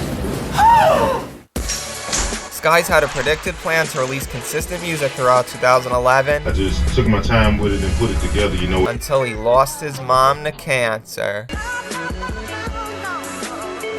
Around May, I had heard that Skies' mom had cancer, and I kept praying for her all the time. Praying for Skies' mom. I did the 24-hour prayer for his mom. On July 7th at 1:05 a.m. Central Time, Skies' mom lost her battle with cancer. Scary enough, Eastern Time, it was at 2:05 a.m. And 2:05 a.m. actually it was a song Skies recorded months before, back in late 2010. 2:05, bitch, I'm gon' get at you. Oh my god! She was a crazy, outgoing, fun lady to walk with. Back with Ella, Allah. But on June 6th, the death of Lena's friend Ella began a string of deaths to come. Ella was this crazy chick that you'd probably love to get along with. She just had crazy ways about her. A-L-L-E. Mom's friend Eller, which I would attribute that she was my friend also, but it was really Mom's. And we lost her to cancer. She was her walking partner. I was going there every morning. Every morning I spent 2-3 hours with her for 3 weeks. She loved Jesus and was such a believer, so I believe that she went to a better place. It's just so sad how cancer can just take away a whole life like that. Ella didn't seem like the one that was going to be poisoned by anything or nothing like that. In the funeral parlor, they had a whole pole with all the crazy hats she had. Her funeral was very much a tribute to her and how many people really adored her and loved her. She had a video made of her just speaking. Yeah, like Allah. You look at her, she's in the coffin, she's dead, and yet she's speaking. You want me to say backwards? You want me to say backwards? Backwards. She was just a wonderful, wonderful lady. I mean, I miss her a lot. I really, truly miss her. Sorry, Ella. God bless you, Ella, for being in our lives. You touched our lives for sure. I get a kick out of you. Rest in peace, Ella. You'll never be forgotten. Wish I could have did some video work with you. But you will have a legacy, especially in Great-Grandma Lena's life. Coming up next, we got... Coming up, Corinne follows her late boyfriend's footsteps? I'm better off dead. And Cookie's final bark. Next on Frankie the Lucky Dog's most shocking moments of 2011. But first, take a look at another problem Frankie had to deal with in 2011. I think one of my bad moments in 2011, I would have to say when out of nowhere I had to restore my iPod and fix all my files. You don't even realize how long that took me to do. Oh my god. What a way to ruin my summer, and my fall, and part of my winter. But, what can I say? Happens. We move on, we grow from it, and everything happens for a reason. It's Frankie the Lucky Dog here. One of my worst moments of 2011.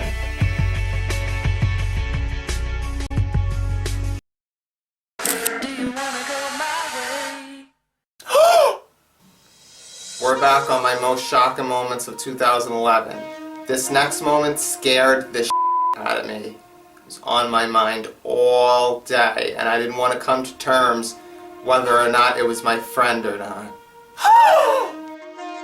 On the night of April 9th, a 20-year-old Marywood student by the name Nick Ferrante was killed by crashing and driving intoxicated.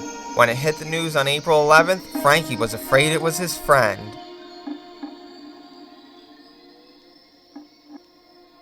The deadly crash occurred on I-380. The student was Nick Ferrante.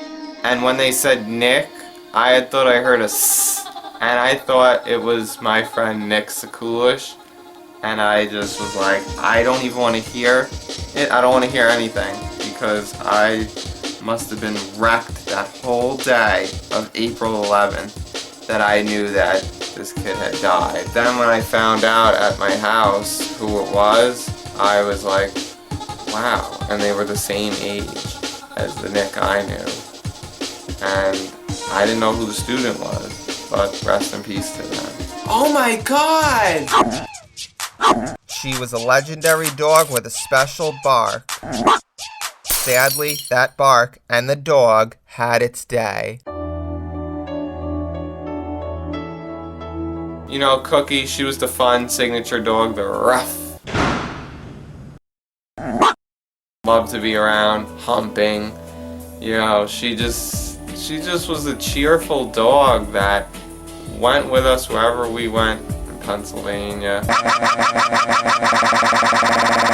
When I heard that she was slowly dying, I kind of didn't want to believe it because I wanted to see her like one more time, and that didn't happen. On the morning of October 29th, Frankie heard the news that Judy's dog, Cookie, was put to sleep. Cookie, the dog that usually goes rough in all my video intros, was put to sleep today. Cookie was a really good little girl. Very sad when she passed. I was very saddened by that.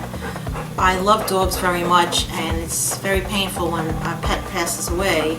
I care very much about dogs. They're a big part of my life, and they're fun. Rest in peace, Cookie. I know you're in doggy heaven. Rest in peace, Cookie. There'll never be another dog like you. Your legacy definitely lives on. Ruff.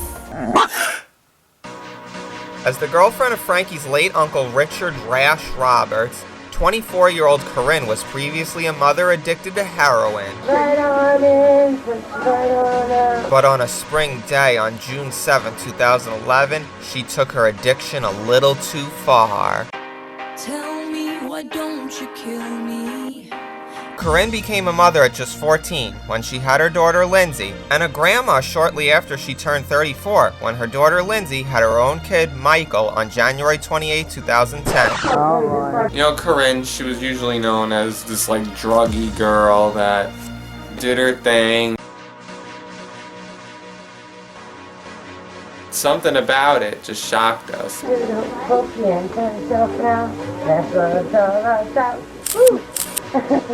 According to her relatives, Corinne died of a methadone overdose. She was just 35 years old, 2 years younger than Rash, who died 11 years prior in 2000.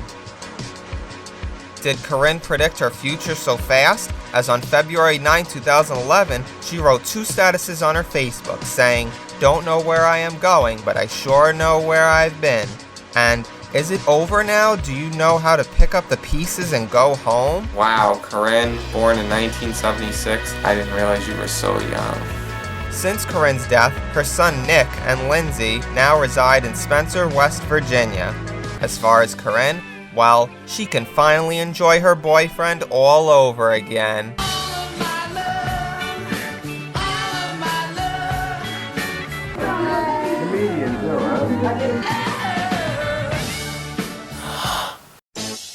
After the 2009 passing of Baton Rouge rapper Nussie, Baton Rouge rapper Big Fancy became the character of attention. But then, having diabetes and weighing over 300 pounds caught up with him. Big Fancy, you know what it is, I-10 Cowboy. The scare started in April 2010 when Big Fancy had a heart attack. Say your prayers for Big Fancy. He had heart surgery and he needs a kidney. Luckily, he survived, getting in touch with Frankie shortly after. Yo, Frankie, look at dog. This is for the fans to hit you up. I got to tell Big Mike, I appreciate the love. Hit me up. Even though they were connected, Big Fancy had to control his diabetes through dialysis. I had a little surgery yesterday. Oh, you did? Hey, on my arm, you know, I'm on dialysis. Oh, sadly, Big Fancy died of a heart attack at just 37 years old. This is Frankie the Lucky Dog here, sadly reporting to you that Michael Carter, known in the rap world as Big Fancy, died of a heart attack Friday morning, January 28, 2011. I just remember just having a shake attack when I found out that he died. Just 4 weeks before his death, he won the award for Louisiana Compilation CD of 2010 for I-10 by 10, the compilation volume 4, on Frankie's 3rd annual Louisiana Awards of 2010. Hopefully you are surviving your diabetes and keep putting out more music from the label. I-10 by 10, the compilation volume 4, King Fancy Entertainment. Frankie sent the award to Big Fancy's friend Big Mike, which arrived 6 days before his death. Because the award wasn't given to Fancy on time, Mike says he will give the award to Fancy's son. I really wish he could have seen me evolve. In 2009 and 2010, 19-year-old Baton Rouge rapper Lil V didn't take Frankie's passion for Louisiana seriously. I kinda had to step back after February 24th, 2010. On September 9, 2011, he'd become one of Frankie's first careless acquaintances to pass away.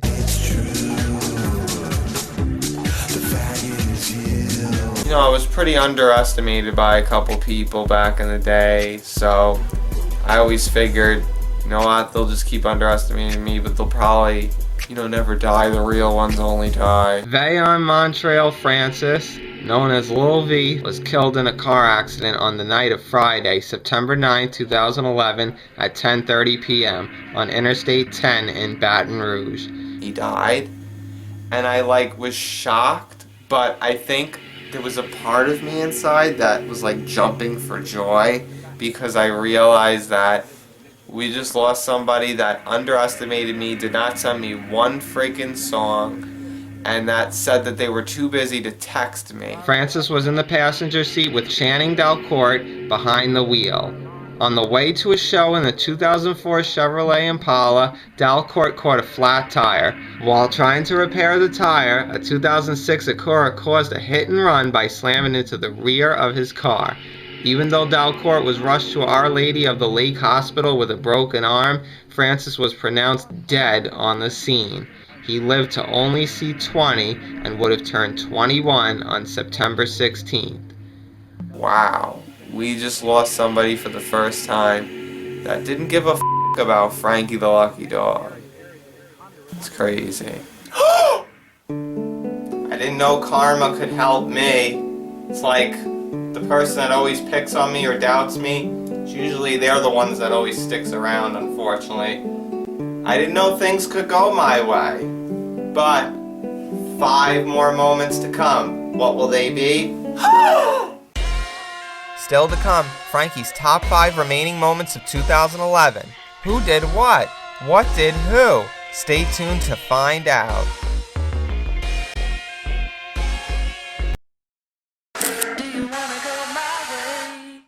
Oh my god! These are my most shocking moments of 2011. The ones I've witnessed, the ones that occurred that I have a strong feeling against, and 4, just craziness going on throughout 2011.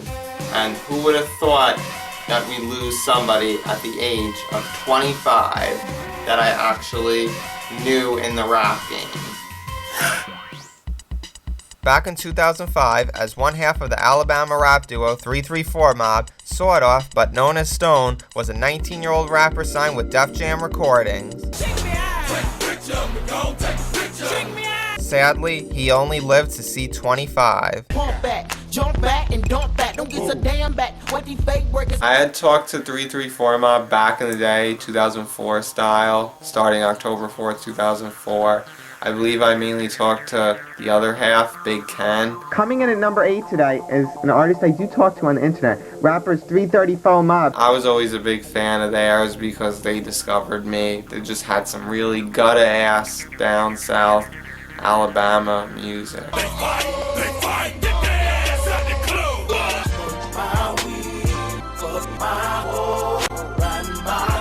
I just started browsing and I saw Rest in Peace Sawed Off of 334 Mob. Sawed Off died from diabetes complications on June 8th, 2011 at just 25 years old. A part of me just was hit. It felt like I was hit with a needle or something as soon as I heard about it. As much as Frankie cared, did he forget that he was years ahead of his non-Louisiana past? At first I thought, this is easily the most shocking moment of 2011, without a doubt. But I had printed out the awards that they would have won. I went to try to send them to Big Ken, and he kept not answering me. It started to annoy me, and the moment got more and more embarrassing for me. I just ripped up the awards after that. Def Jam days are over. You're independent. Answer me.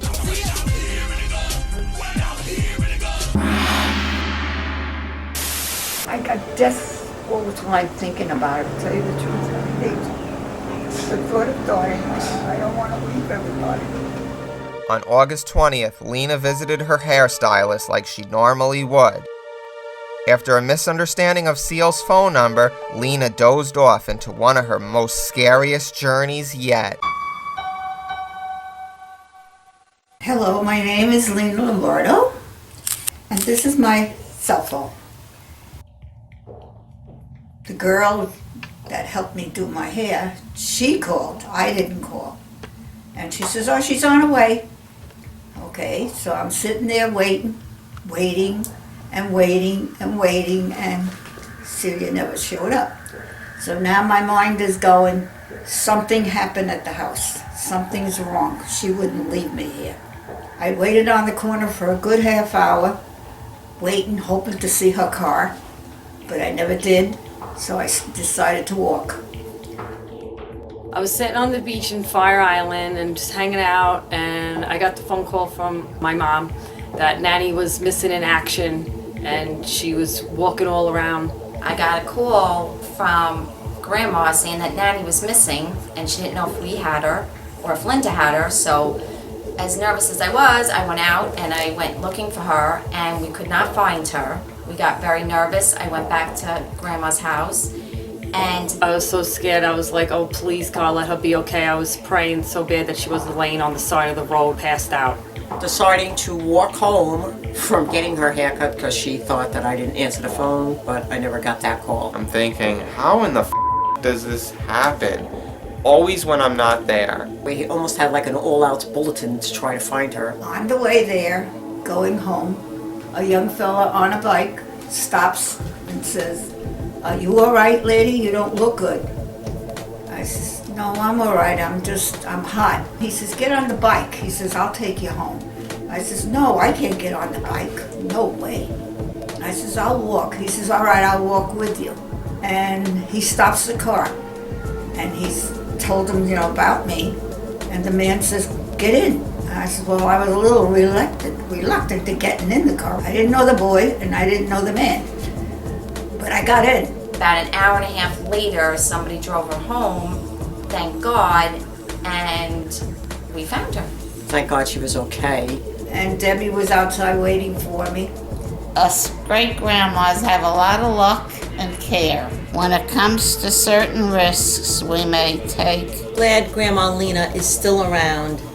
God bless her. Nan's 91 this year. I'm sure we're gonna see her 100. I give my props to Lena for still being around. I know I'm glad I'm still around. She is a true icon, and I hope to live as long as she does. She's a great lady. During the beginning of January, Frankie had all kinds of different money. This, lunch money for the emergency money. This is my wallet. 2010 payment, 2011 payment, parking permit, books. There's singles money, school money, checking account, and savings account too. Look at that. But it was one check that moved Frankie into future star status. This is a lapper loser. This is one that I wish I would get in the mail. I was expecting somewhat of a big refund check because I had debuted as a graduate student. Expecting $4,300, Frankie received more than double when he picked the check up on January 26, $9,055.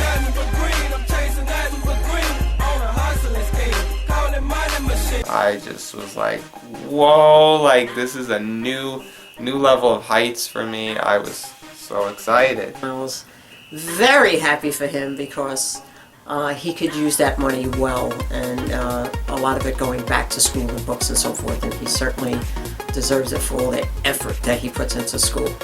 God bless him. I hit over $10,000 thanks to that check and me saving money. When it came to follow up the Superstar check almost a year to the day later, can you guess what the next refund check was worth? My new guess would be that he's gonna get back 10 grand.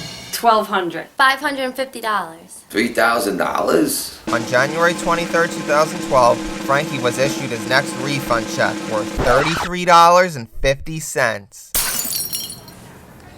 Oddly, he had to show his ID for this one, and not the $9 grand one. When you don't have money, then the moment's not really there. You heard about Shane Marie? What happened to Shane Marie? Somebody killed her.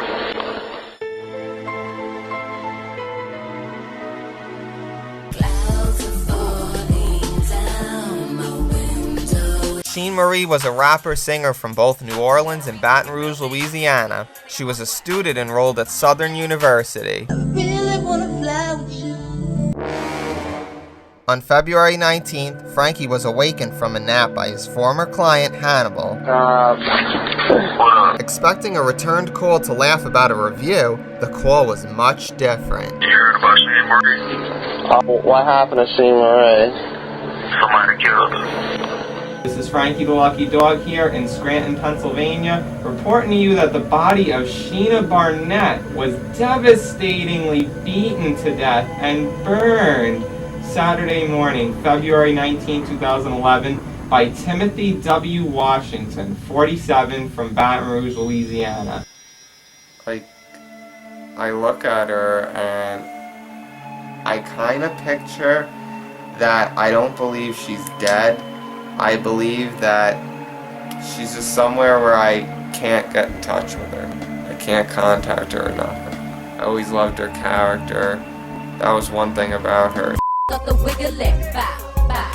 She really had her own style, and she definitely died way too young. Sheen Marie was only 26 years old.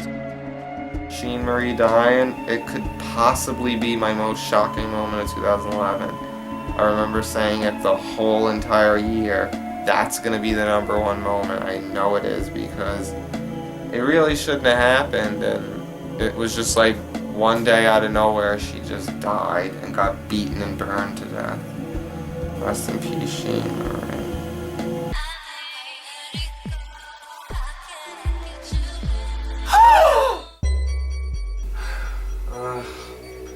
Sheen Marie, I really miss you. Especially when you're start to wiggle it back. Love females with character, but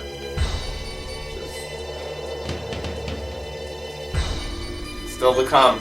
My most shocking moment of 2011. Oh my god! Only the most shocking moment of 2011 remains. Sit tight. We're almost there.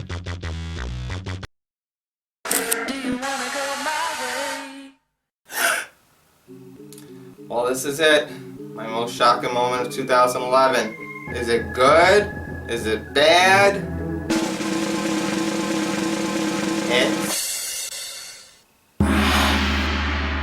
What is your most shocking moment of 2011, Frankie? I think I would say when Skies came out from Louisiana and visited you here in Scranton. That was huge. I don't know, Frankie. The most shocking moment of 2011 was probably the passing of Cousin Mike. The death of Michael Lombardo. The worst thing that ever happened in 2011 for the whole family. Alright, thanks for buying a CD.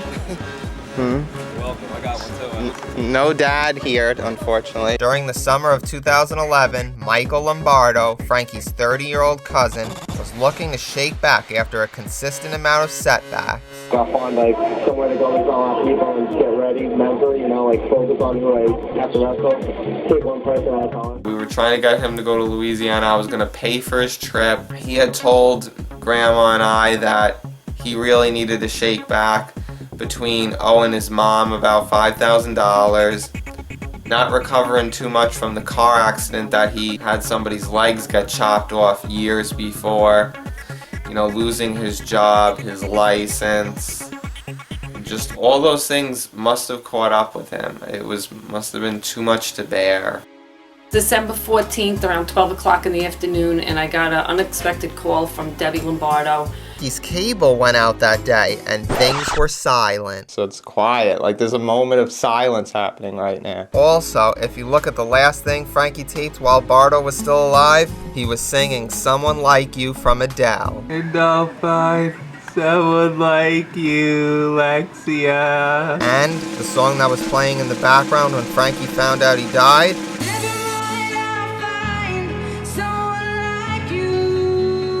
A later autopsy revealed in May 2012 that he had died of a heroin overdose. Cousin Michael, we love you. We miss you so much. Michael Lombardo, I'm sorry you're not with us today, but you will live on forever in everybody's hearts. May you rest in peace. We're gonna miss all your stories and your funny ways and making us laugh. We're never gonna forget you.